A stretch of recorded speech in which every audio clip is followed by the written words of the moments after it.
Hello, boys and girls. It's Miss Grider back with another chapter and back with my buddy Harley Grider again, snoozing by the fire, just waiting to hear another chapter like you are.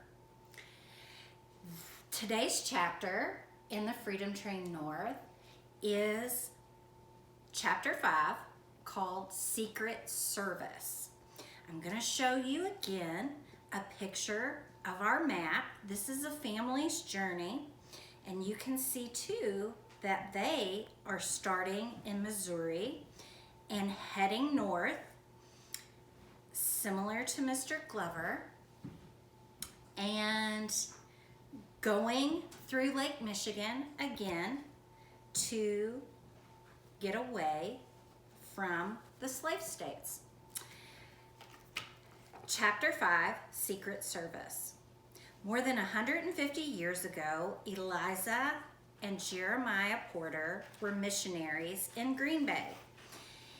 In the early and middle 1800s, Green Bay was one of Wisconsin's largest cities. It was located where the Fox River meets the Green Bay, and its harbor was very busy.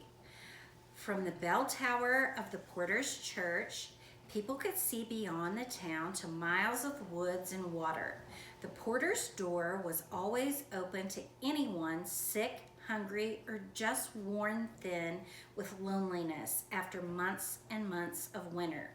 So the Porters were not surprised when a letter arrived from a member of the Stockbridge Band of Mohican Indian Nation announcing some unusual visitors. The Stockbridge Band of the Mohicans had migrated from their homes in Stockbridge, Massachusetts.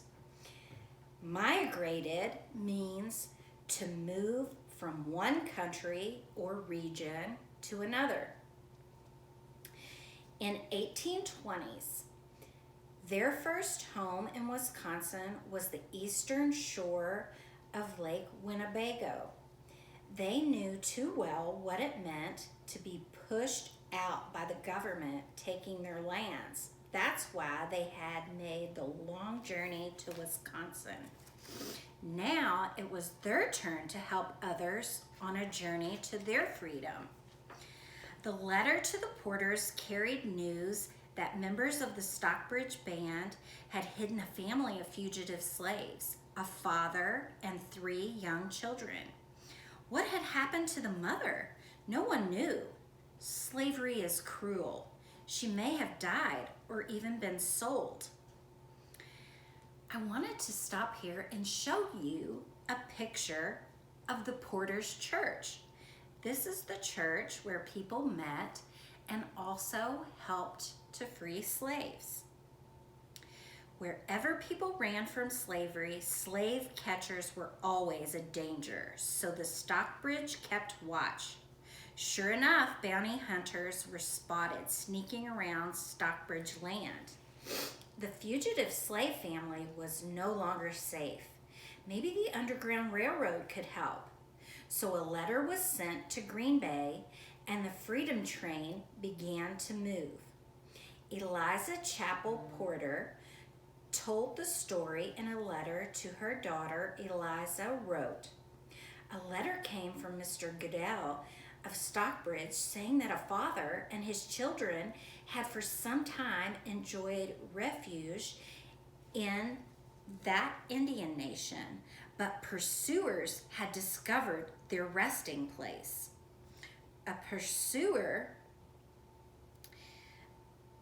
A refuge is protection or shelter, and a pursuer is a person chasing someone or something. Would we receive them and send them to the steamboat on the coming Tuesday? Surely we could do that. Would the Porters help? Of course.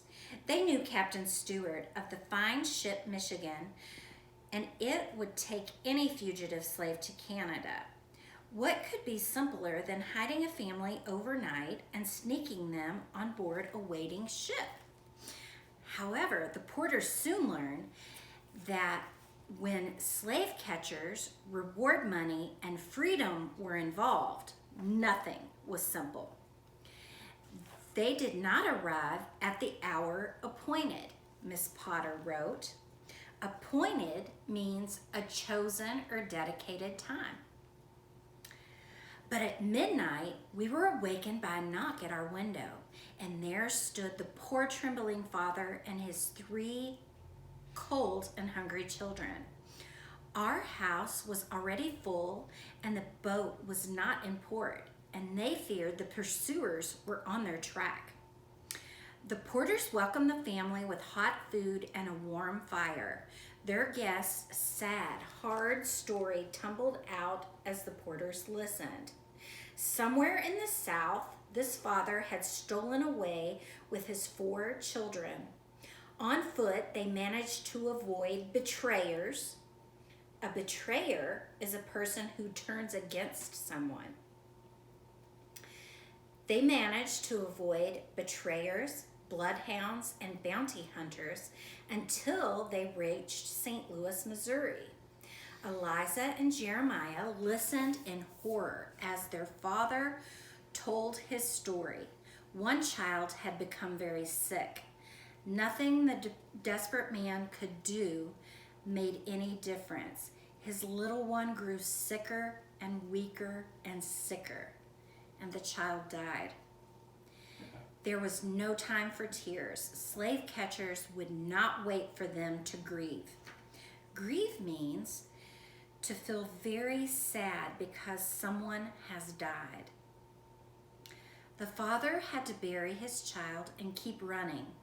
Somehow, they covered the long miles to Wisconsin and found safety and kindness with the Stockbridge people. But even there, slave catchers found them. They were on the run yet again. Miss Porter wondered what to do. The house was full and other guests were expected. Where can we hide them, she wondered. In the ice house? In the side closets of the parsonage? A parsonage is a house provided by a church for its pastor.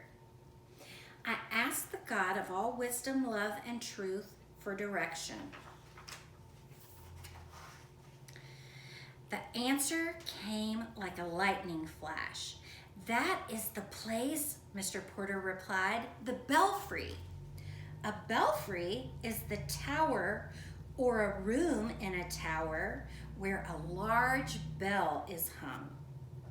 Before the first morning sunlight, Eliza gathered food and blankets, and Jeremiah took the family to the church. Silently, they crept inside and began to climb the narrow ladder to the bell tower. Higher and higher they climbed until they pushed open a trap door to a tiny room at the very top.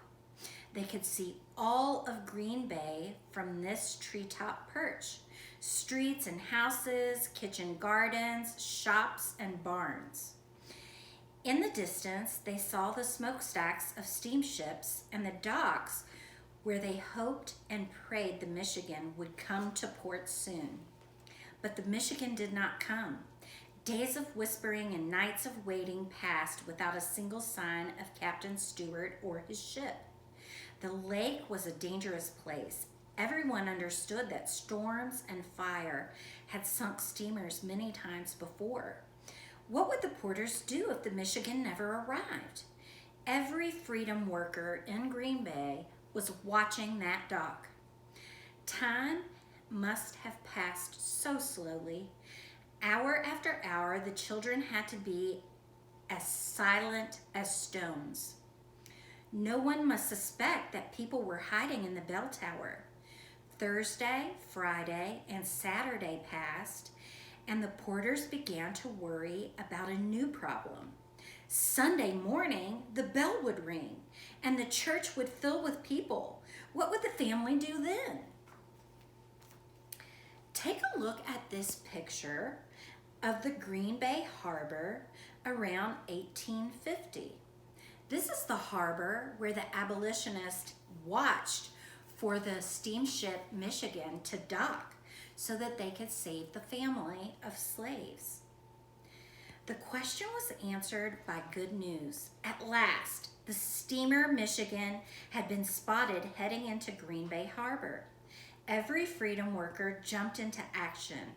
Deacon Kimball made tracks to Captain Stewart with a message that 4 extra passengers would be boarding. The porters quietly led the father and the children to the river, where an abolitionist friend rowed them out to the waiting ship. From there, the porters said, Captain Stewart took them into his care. The steamship puffed its way north across Lake Michigan to Lake Huron, to Her Majesty's land of freedom, Canada. On the Canada shore, the grateful father fell on his knees to kiss the free soil and give thanks to the Lord who had brought them out of the house of bondage. Bondage means slavery. This story is especially interesting because European American and American Indian abolitionists all worked together. This had happened before in Wisconsin. Members of the Stockbridge and the Brother Town Nations and their non-Indian neighbors had met to start an anti-slavery society. One Stockbridge man named Collins Fowler said he was willing to die to see that slavery would end. Whatever others thought, Reverend Edward Matthews wrote, he was willing to testify against slavery, even if for doing so meant that he should be sacrificed. Testify means to state the truth or give evidence in court. Sacrifice means given up for a reason. At the meeting, a black man rose to speak. He had been a slave until he found safety with the Brother Town Nation. In front of everyone, he cried for his brothers and sisters still in slavery. All abolitionists were courageous, but American Indian freedom workers were especially brave. Life was already filled with trouble for Indian people. Non-Indian settlement had pushed many Indian nations from their homelands. Then the U.S. government had pushed them on to reservations. A reservation is federal land that is reserved or set aside for Indian nations to live on. Members of the Indian nation risked even more trouble by protecting runaway slaves so that the names Stockbridge and Brotherton have places of honor in history of the Wisconsin Underground. Before I close, I want you to take a look at this picture. This picture is of 2 men with their hands raised, are Stockbridge Indian. They are joining the army to fight with the Union against slavery in the Civil War. So this was a great story about how both non-slave folks and Native Americans band together as abolitionists to free a family of slaves. Until next time, see you later.